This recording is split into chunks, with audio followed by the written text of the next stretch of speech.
Hello and welcome back to the channel HardReset.Info, and today let's discuss how to use TikTok after the ban.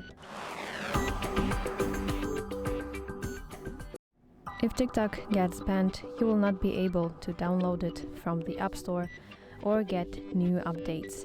But if TikTok is already on your iPhone, you can still open and use the application as usual, but just for a while. Over time, TikTok might stop working properly without updates, features could break, or videos might not load right.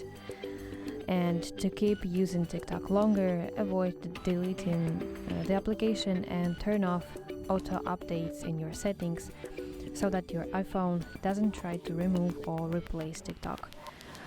Just know it may slowly stop working if the ban stays in place. So that's basically it. I hope this video helps you, and if so, please leave a thumbs up and please consider subscribing to our channel. See you soon. Bye bye.